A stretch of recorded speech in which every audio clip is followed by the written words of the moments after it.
acessibilidade, uma coisa que é acessível, uma pessoa que tem acesso às coisas e também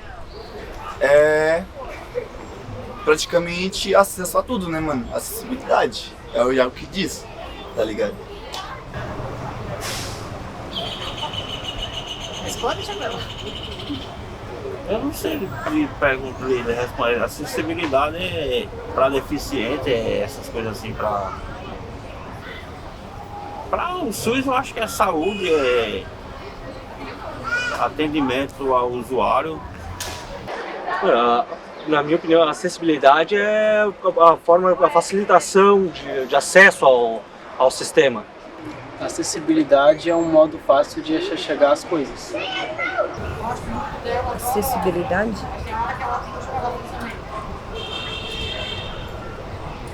Sobre a acessibilidade aqui, olha, sobre o SUS, péssimo. A acessibilidade é péssima. Acessibilidade dentro do SUS incluindo crianças com especialidade. Acho que o acesso não é tanto acesso assim, sabe? Acho que parece que tem alguns, sei lá, parece que tem certas escolhas, sabe? Eu não entendo muito bem. Eu vejo critérios assim diferenciados, sabe? Olha, é um pouco complicado. Por exemplo, eu moro na Bela Vista. O da Bela Vista ali, a parte do estacionamento já é super longe do acesso ao posto. O acesso do posto até tem a rampa para cadeirante, tudo como manda o protocolo, mas até chegar lá é muito buraco, qualquer chuva empoça muita água que fica difícil de passar. Porque que nem eu tenho mobilidade reduzida, para mim já é mais complicado chegar até lá. Agora eu imagino um cadeirante no meio daquela buraqueira, uma montoeira de poça de água, tudo fica muito mais complicado. Digamos que sim, eu sou a porta de entrada para todos os outros setores, tanto da UBS quanto do CRAS. Eu percebo assim que um lugar, por exemplo, onde eu trabalho, tem escada para um cadeirante, ele não consegue acessar, por exemplo. Eu trabalho no setor do cadastro único, que é um setor que colocaram dentro do UBS de Macembu, e lá eu trabalho com pessoas assim de diversas, assim que eu diria, níveis de acessibilidade. Por exemplo, tem pessoas que não têm acesso à escada, que são cadeirantes, tem pessoas idosas que não conseguem subir uma escada. Eu trabalho assim com pessoas de extrema pobreza também, então tem pessoas que vêm de muito longe para lá e não tem dinheiro assim para uma passagem de ônibus, por exemplo. A acessibilidade é bem complicada para eles.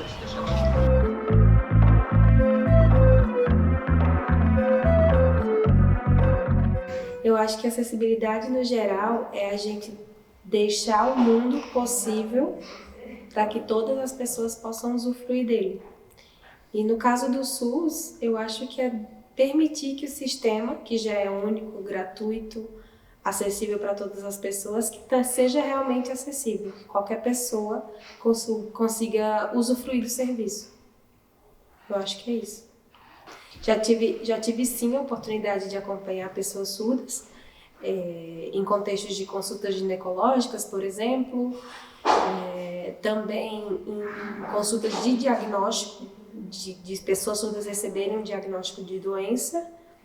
Eu acho que a gente, como intérprete, às vezes a gente até substitui isso, de ir com um parente. Porque a maioria das pessoas surdas não querem que as suas vidas pessoais, particulares, sejam invadidas, por assim dizer, por um familiar. Porque a grande maioria das famílias de surdos, os próprios familiares às vezes infantilizam. Então, por exemplo, nessa história que eu contei da surda que foi na ginecologista, ela foi escondida comigo. Porque se a avó dela soubesse que ela estava indo sozinha, a avó dela queria ir justamente para saber da vida sexual dela, por ser uma consulta ginecológica. Então, geralmente os surdos não querem que a família sirva como intérprete nesses contextos, porque é algo muito pessoal, muito particular. Então eles preferem contratar um serviço, pagar por ele, sabendo que quando é o intérprete de confiança, você sabe que ele vai ter ética para não falar o teu diagnóstico para a comunidade surda, ou para contar aquilo que foi debatido numa consulta ou algo semelhante para a comunidade que está ali em volta. Então, muitas das vezes existe isso, quando o surdo tem condição também, Porque a gente também, como ouvinte, eu não gostaria, por exemplo, que eu fosse numa ginecologista com a minha mãe.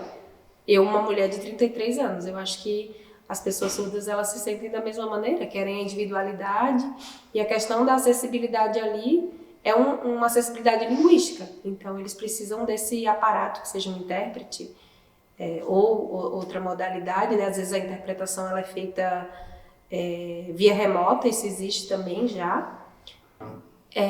Eu fui para um surdo num diagnóstico. Essa mesma surda, ela descobriu que estava grávida. E ela não era casada. E não sabia. Ela tinha muitos parceiros sexuais. Então, quando ela recebeu o diagnóstico, junto com o diagnóstico de uma infecção sexualmente transmissível. Então, eu acredito, né? Quando ela veio me falar que ela queria minha ajuda, eu fui de maneira voluntária. Ela ficou falando, nossa, se minha avó estivesse aqui, eu acho que a minha avó ia me matar. E a avó dela recebia a aposentadoria dela. Então, se a avó dela soubesse, a avó dela ia cortar a aposentadoria dela, não dar o dinheiro para ela. Então, assim, é uma série de outros aspectos que a falta de acessibilidade faz com que os surdos fiquem refém. Às vezes, de não ir mesmo para o médico, de estar doente e não ir porque não quer expor aquilo para alguém. Acessibilidade a meu ver, é um conjunto aí de adequações, que essas adequações aí precisam ser feitas para que nós, pessoas com algum tipo de deficiência, convivamos bem, né, de uma maneira aí praticamente normal, no mundo onde, sei lá, a maioria, grande, esmagadora maioria da população não tem deficiência alguma. Eu acho que a acessibilidade ela passa por um viés muito importante, que é a educação das pessoas. Então, assim, eu sempre bato, até eu vou desfocar um pouco do assunto, mas eu sempre bato na tecla. Eduquemos a nossa gurizada aí, essa juventude, para que elas aprendam a lidar com pessoas com deficiência. Porque isso não é ensinado na escola. Eles imaginam que uma pessoa cega viva desse jeito, né? Sem saber nada, sem saber sequer onde está. Só que assim, no meu caso, eu tenho 40 anos, eu nasci cego, então, para mim a vida é essa. Eu estou muito acostumado, minha vida é absolutamente normal. Mas botar isso na cabeça do povo, né? É difícil. Muitas vezes quando eu saio para ir a um restaurante, uma pizzaria, por exemplo, eu chego no local, se eu tiver acompanhado, as pessoas não se dirigem a mim, elas se dirigem ao meu acompanhante. Qual sabor ele quer?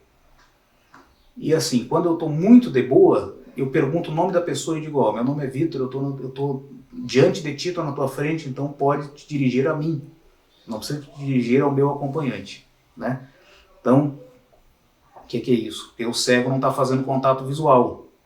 Então, as pessoas são más? Não são, elas só não sabem como lidar. O que é desconhecido geralmente assusta, né? Tem a coisa o intérprete, ele está ali também para pessoalizar a pessoa surda. Isso parece estranho, né? Mas porque o médico, muitas vezes, quando vê a pessoa da família, não se dirige para o surdo, se dirige para a mãe.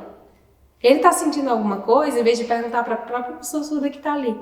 Então, quando é o intérprete, a gente sempre faz esse trabalho de tipo, não, você pode perguntar para ele, eu faço para ele, eu faço para você. Então, até da questão da humanização mesmo, né? Que muitas pessoas tratam a pessoa surda como alguém que não tem capacidade de responder por si, sendo que não é isso, é só uma questão linguística mesmo. Acessibilidade é ter acesso, tipo assim, chegar num lugar e você ter acesso. Tipo eu, tive a cirurgia, tive acesso no hospital, que foi um atendimento maravilhoso, 10 parafusos na coluna. Aí depois fisioterapia, qual cheguei aqui, fui muito bem acolhida, qual não podia subir escada. Hoje eu já venho sozinha, mas antigamente eu não podia andar. Eu sempre tinha que ter alguém do meu lado, mesmo andando de muleta, tinha que ter alguém andando do meu lado, né? E agradeço a Deus, em primeiro lugar, e o povo que me ajudaram, esses profissionais da saúde, tudo que me acolheram e me ajudaram. Que graças a Deus eu consegui tudo pelo SUS, né? Tem dia que eu tô bem, eu venho sozinha. O dia que eu tô mais com dor, isso, aquilo, sempre tem alguém que me acompanha, né? Minha filha, meu marido. Bom, hoje nós trabalhamos com a fisioterapia e as práticas integrativas. Temos também, por enquanto, provisoriamente, a psicologia trabalhando com o TEA, transtorno do espectro autista. Olha, como profissional do SUS eu consigo ver essa palavra de duas formas, Consigo ver como o acesso, a facilidade com que esse paciente consegue chegar aqui, a condição, a escadaria, as rampas. Então, vejo dessa forma o acesso de entrada e vejo também o acesso a conseguir chegar aqui pelo nosso sistema de saúde, que seria hoje o SISREG aqui do município, Então, seria toda a documentação de como ele daria entrada no processo para conseguir ter esse atendimento. A gente trabalha muito a questão da humanização, Que aqui no NEPS, principalmente, já com a equipe, ela é totalmente humanizada. Para a gente parte do princípio que o paciente ele é prioridade. Qualquer paciente que chegue aqui, mesmo que seja atendido pelo ASO, que é o assistente de serviços operacionais, ele sabe dar qualquer informação, atender bem o paciente, e mesmo que o paciente não seja nosso, que ele venha de um outro local indicado, porque muitas vezes acontece, daqui ele vai sair bem orientado. O nosso servidor, independente de seja qual ele qual for, ele vai ligar, ele vai dizer que esse paciente está aqui, que ele precisa ser atendido lá naquele local, que a gente vai referenciar ele para lá, a gente pega o nome da pessoa, pega o telefone, indica onde é o paciente. Muitas vezes nós chamamos Uber daqui mesmo, para poder o paciente chegar no local certo. Então, a humanização é o nosso trabalho, é a nossa meta com as equipes. Inicialmente, o NEPS ele foi criado para isso, Ele é um núcleo de educação permanente em saúde. Todas as capacitações referentes ao público da saúde, aos nossos servidores, ela é feita aqui no NEPS. Não tive nem treinamento de livro, de espanhol, nada. Só o preenchimento de formulários do cadastro único, apenas isso. Dificuldade de linguagem só para quem vem de fora, por exemplo, um venezuelano que eu atendo bastante, haitianos também, alguns indígenas também, que a língua é bem difícil de entender deles também. Na capacitação do profissional, que é o nosso intuito, nós ainda não pensamos em nada disso.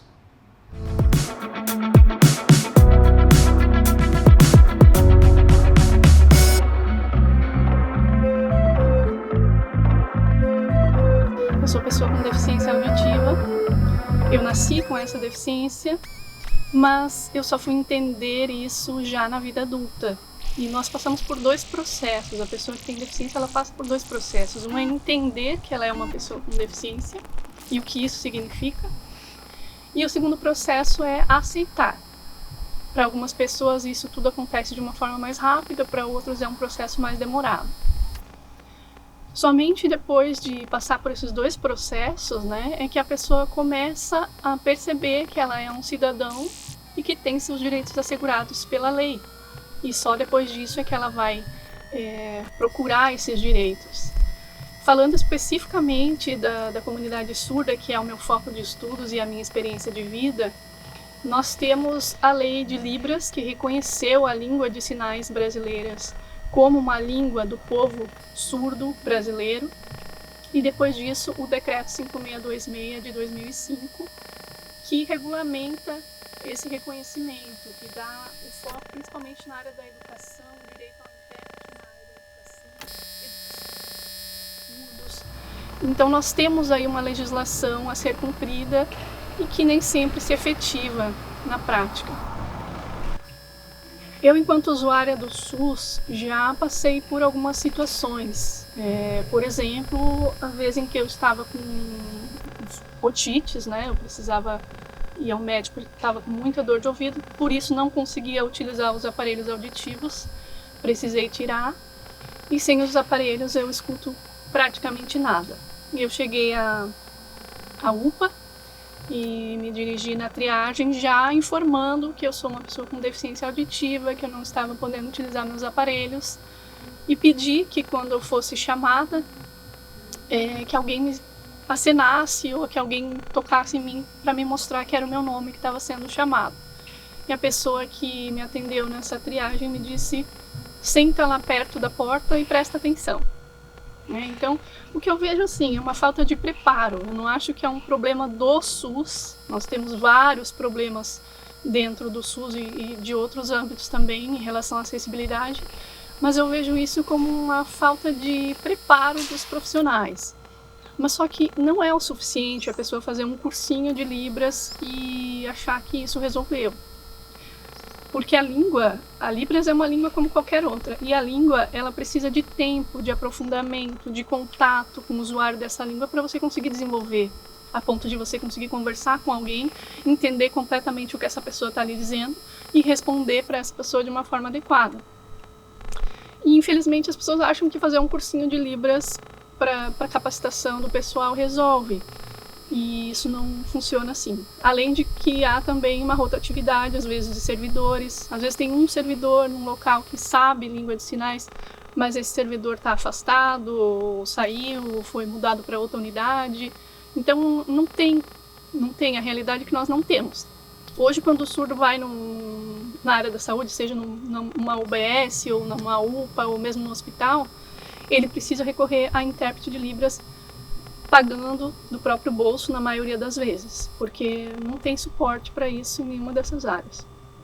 Todas as minhas experiências como intérprete de Libras em contextos da saúde sempre foram experiências bancadas pelo próprio surdo ou voluntárias da minha parte, porque infelizmente nenhum serviço de saúde, nem o SUS, nem serviços particulares, eles contam com a presença do intérprete.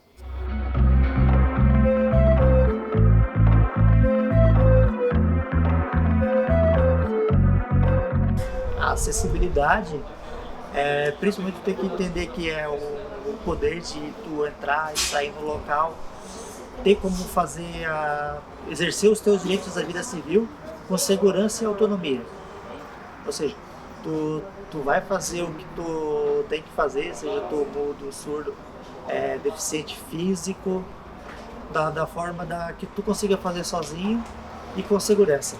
É o que vão definir a acessibilidade. No caso da acessibilidade, tem que fornecer tanto a acessibilidade física, de entrada e saída do local, rampa, até coisas que às vezes são menos discutidas. Por exemplo, maquinário para realização de exames com acessibilidade, tamanho de salas, banheiro adaptado, locais específicos. Tudo isso entra na acessibilidade, a parte da acessibilidade física, né? E também tem a acessibilidade de comunicação, que também tem que ter o pessoal capaz para interpretar. Por exemplo, uma pessoa surda, a pessoa com mudez, tudo exige acessibilidade em equipamento e pessoal adequado. Sim, várias vezes, principalmente na parte da acessibilidade física.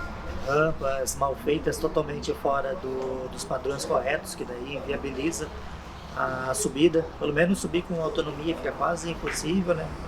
Quanto o local onde estão instalados o equipamento para fazer exames não tem acessibilidade de entrada, saída, banheiro adaptado para troca de roupa e dentre outros problemas inúmeros. Muitas vezes até a altura de um balcão na recepção já atrapalha completamente o atendimento. Hoje a principal legislação é o Estatuto da Pessoa com Deficiência.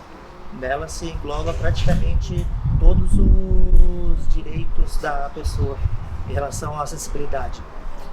Ele veio com a intenção de regular a Constituição Federal, que tem essa previsão, mas não é algo esmiuçado. É o Estatuto da Pessoa com Deficiência que veio e regulamentou partes da Constituição que previam o direito à acessibilidade, mas não detalhava. Então o Estatuto veio e regularizou tudo isso. Hoje, nesse Estatuto, toda a parte de acessibilidade, direito à saúde, à comunicação, tudo isso tu encontra no Estatuto da Pessoa com Deficiência. Então, pensando em termos técnicos, né, seria aquilo que é fácil, né, de fácil acesso, fácil locomoção, né? A gente já pensa em rampas de acessibilidade, a gente já consegue pensar também em corrimão, Daí já parte para esse lado um pouco mais técnico, né? Mas também tem um acesso, acessibilidade àquilo que, né, que a gente consegue chegar até o atendimento, né? Até o SUS e para onde a gente consegue tramitar em relação a isso, ao atendimento e tratamento do paciente, né? Em relação a ser fisioterapeuta, assim, a gente já tem esse olhar um pouco mais criterioso, assim, né, em relação à acessibilidade. Toda calçada que tu passa, tu já pensa... Não, tipo, a gente não pensa só na gente, né? Já pensa, pô, aquele meu paciente cadeirante já não consegue vir aqui, não consegue chegar a esse restaurante, né? Não consegue acesso a algum outro lugar que dele deveria chegar, né? Deveria ser de acesso a todos, né? Então eu acho que como fisioterapeuta, como profissional de saúde, a gente já tem esse olhar um pouco mais criterioso, né? Mas é isso assim que me passa na cabeça quando eu penso em acessibilidade. E comunicação sim, temos umas dificuldades assim, mas nada que nos impeça, né? Quando eu vejo que é uma língua que eu não falo, a gente pede ajuda a outros profissionais ou pede, né, para que o paciente venha acompanhado para que isso facilite, né? Mas no fim a gente sempre dá um jeito, né? Sinais, língua, de gestos.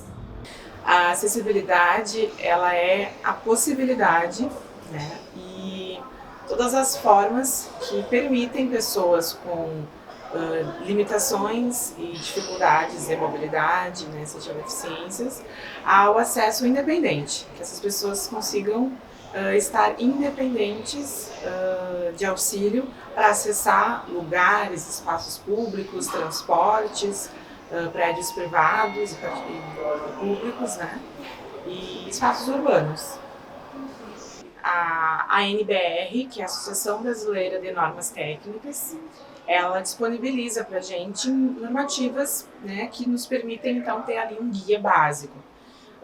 Para acessibilidade em edificações, espaços públicos, meios de transporte, a gente tem a NBR 9050, que é uma norma brasileira de 1994, já teve algumas atualizações e a última foi em 2020. Com a arquitetura, a gente consegue fazer os ambientes mais assertivos, né? A gente consegue prever toda essa necessidade de acessibilidade para pessoas com mobilidade reduzida e tudo mais. Então, a arquitetura ela proporciona essa assertividade no espaço, né, no meio construído. Acessibilidade. Sensível, sensibilidade, não sei. Pois é, que palavra, né? De acesso ao SUS. Fácil não é, né? Fácil não é, mas também não é impossível tu chegar.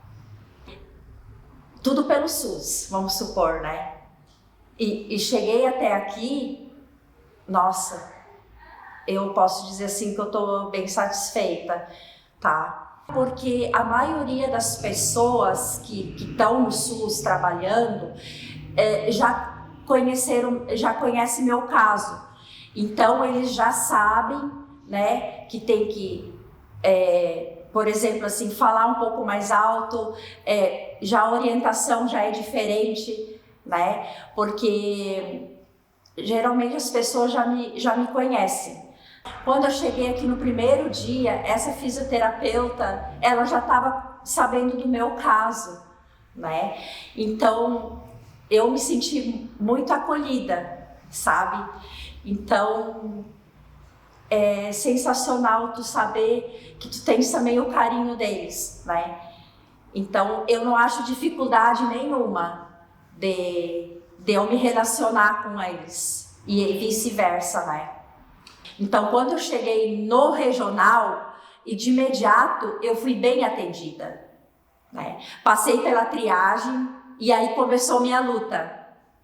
E aí o médico já estava suspeitando que podia ser uma meningite, né?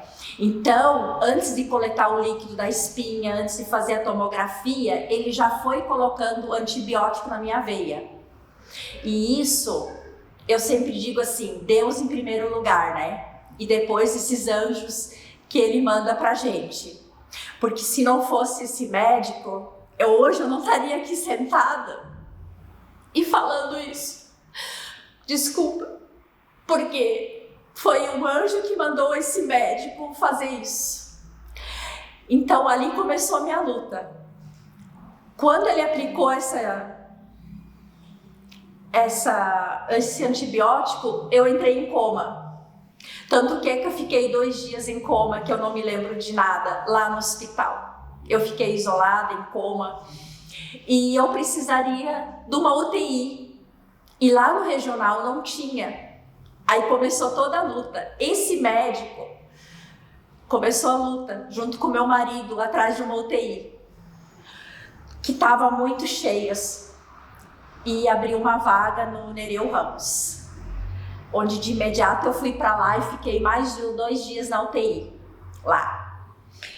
Aí saindo de lá, eu fiquei internada mesmo no Nereu Ramos.